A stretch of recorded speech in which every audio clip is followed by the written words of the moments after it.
Students, how are you. आप सब कैसे हैं?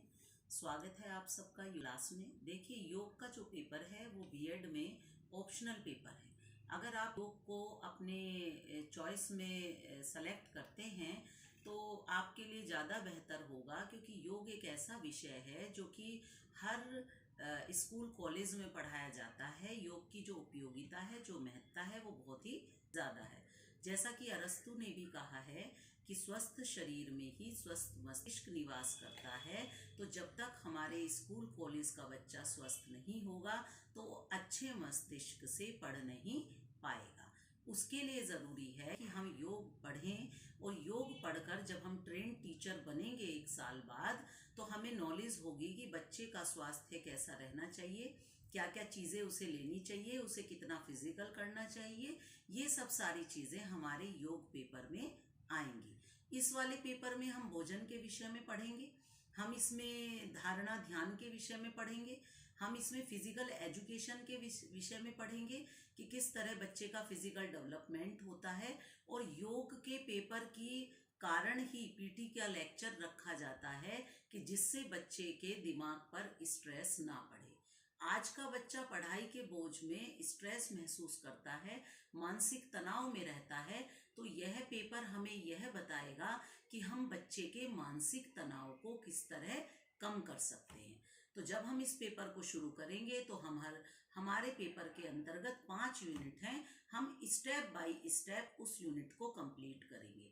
सबसे पहले जानना जरूरी है कि स्वास्थ्य क्या होता है, स्वस्थ व्यक्ति के क्या लक्षण हैं, और बच्चा जब स्वस्थ होगा तभी पढ़ पाएगा। तो ये सारी चीज़ें हम फर्स्ट यूनिट में पढ़ेंगे, और उसी में हम पढ़ेंगे कि हमें भोजन किस तरह का करना है, कैलोरी कैसे गेन करनी है, किन चीज़ों को हमें छोड़ना है और किस किस चीज़ों को हमें अंगीकार करना है। अगली यूनिट हमें बताएगी कि शारीरिक शिक्षा क्या होती है, शारीरिक शिक्षा की आवश्यकता क्या है, क्यों हमें इसे पढ़ाना ज़रूरी होता है, क्यों हमें फिजिकल करना ज़रूरी होता है, और हम बच्चे के फिजिकल डेवलपमेंट पर क्यों बल देते हैं।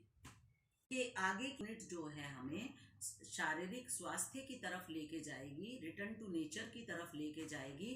प्राकृतिक जीवन मनुष्य के लिए क्यों ज़रूरी है, क्यों बच्चे को प्राकृतिक इन्वायरमेंट दिया जाए जिससे कि बच्चे का सर्वांगीण विकास हो सके। इसके बाद हम अपने कंसेप्ट पर आएंगे कि योग क्या है, किस प्रकार योग को करना चाहिए, योग के कितने अंग हैं, और कौन कौन सी चीज़ें ऐसी हैं कि हम जो स्कूल के बच्चे को छोटा छोटा चीज़ें करा सकते हैं।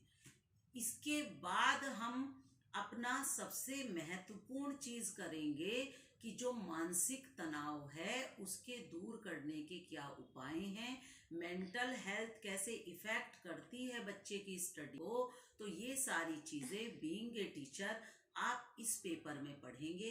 आई होप ये पेपर आपको बहुत अच्छा लगेगा।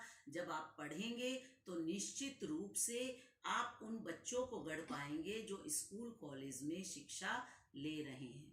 एक अच्छा टीचर बनने के लिए ये योग वाला पेपर आपके लिए एक मील का पत्थर साबित होगा।